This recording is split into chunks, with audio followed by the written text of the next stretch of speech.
Salut à tous, j'espère que vous allez bien. Luc de Jong, Ballon d'Or 2022. Pourquoi pas, franchement, il a démontré qu'il avait les qualités pour, en tout cas. Non, je déconne.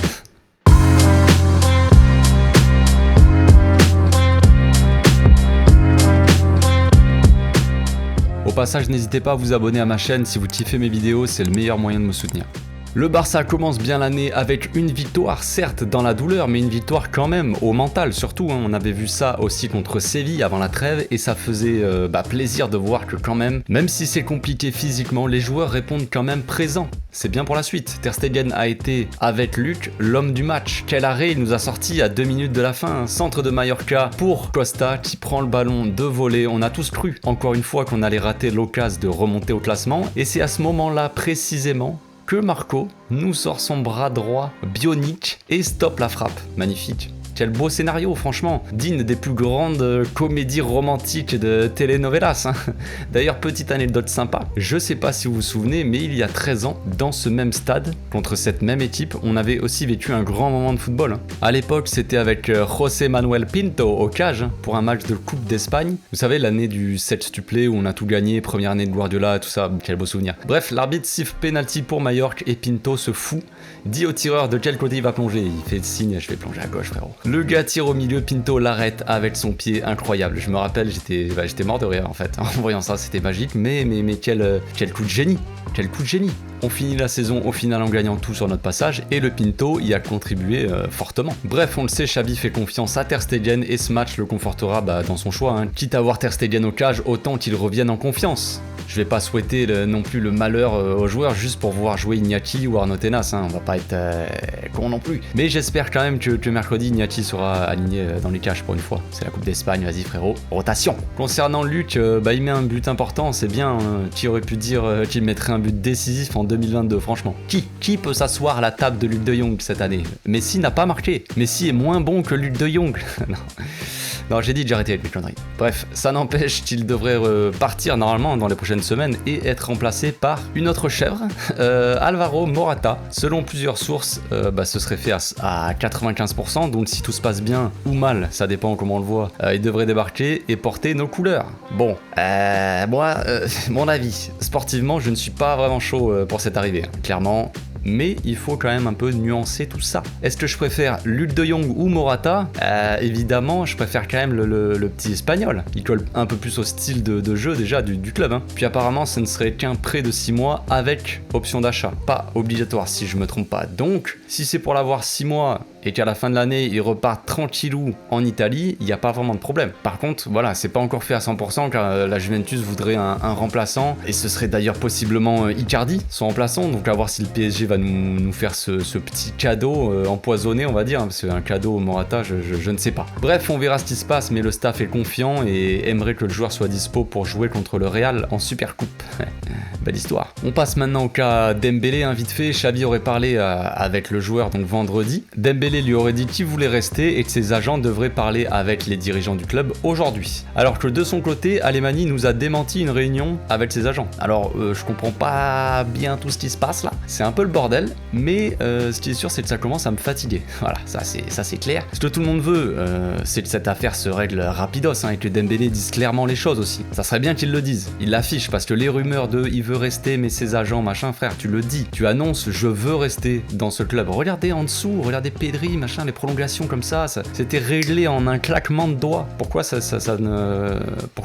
n'est pas la même chose? Frère, tes ambitions salariales ne sont pas en adéquation avec le club, donc pas la peine de parler 100 ans là. Soit tu signes, soit tu pars directement. On va pas jouer pendant 1000 ans là. On le fait déjà depuis assez longtemps déjà, frère. Alemany a dit qu'il y a des contacts depuis 5 mois avec l'entourage du joueur, qu'ils connaissent la position du club, ils ont déjà fait une offre de renouvellement, ça peut plus attendre, plus que ça. Et le club attend une réponse définitive de leur part rapidement là dans les semaines qui arrivent. Perso, j'aimerais qu'ils partent. Je pense qu'il faut tourner la page, frère. Il y a eu trop d'histoires, faut arrêter le massacre. L'été prochain, on attend un Haaland en attaque, donc tous ceux qui veulent que Dembélé reste, ça durera pas très longtemps les gars. Haaland il va arriver, il va marquer 50 buts par saison, le Dembélé sera vite oublié. En gros, Dembélé lui il a mal pris que le club veuille signer Haaland et qu'il signe Ferran Torres. Le message c'était vu que le club a de l'argent pour signer des joueurs comme ça, vu qu'il propose des millions et des millions à Haaland, eh ben il devrait aussi avoir l'argent pour augmenter Dembélé. Attends, frérot.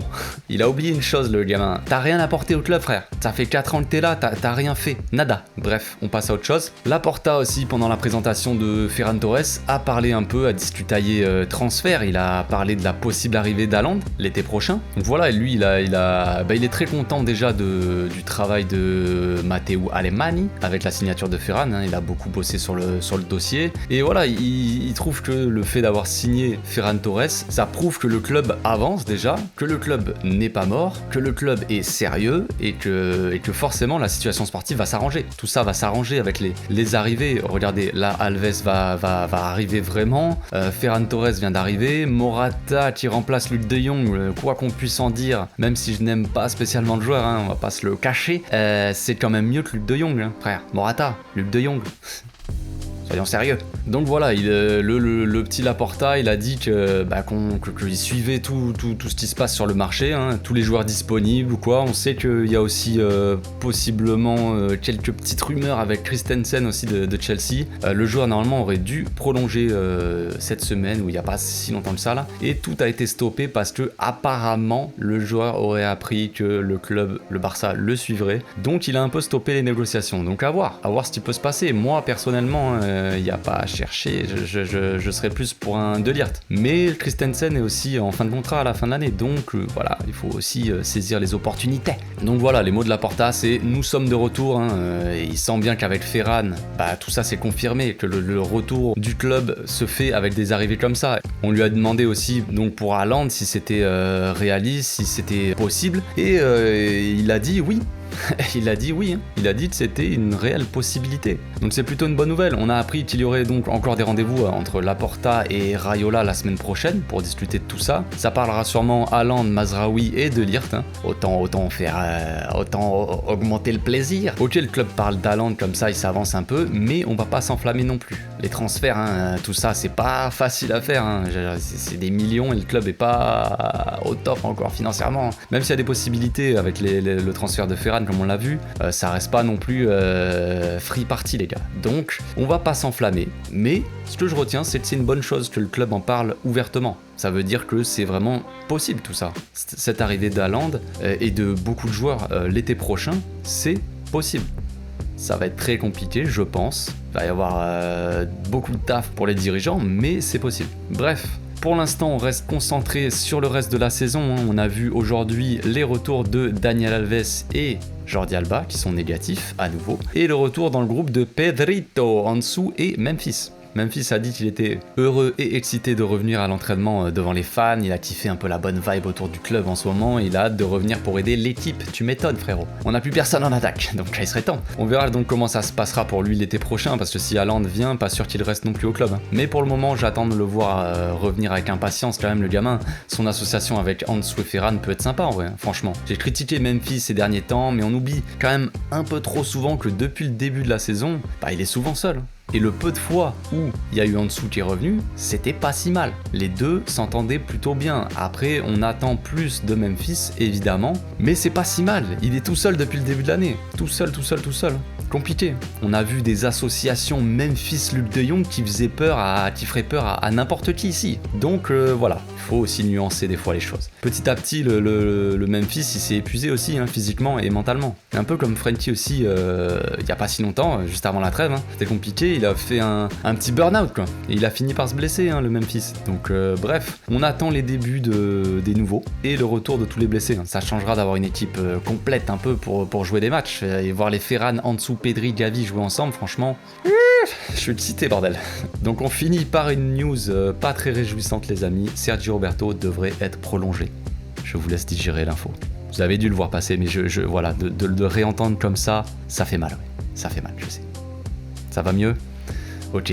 Donc désolé les gars, hein, de vous prendre comme ça de court, désolé. Je sais que ça fait pas plaisir, mais à mon avis c'est principalement pour pouvoir baisser son salaire et pouvoir facilement enregistrer Ferran et Morata. Si Dembélé avait prolongé et baissé son salaire, on n'en serait peut-être pas là d'ailleurs. Donc si vous voulez remercier quelqu'un, vous savez vers qui aller, Ousmane. Voilà, c'est tout pour aujourd'hui, j'espère que la vidéo vous a plu. On se retrouve demain pour une nouvelle vidéo. D'ici là, passez une très bonne journée les amis, portez-vous bien, ciao.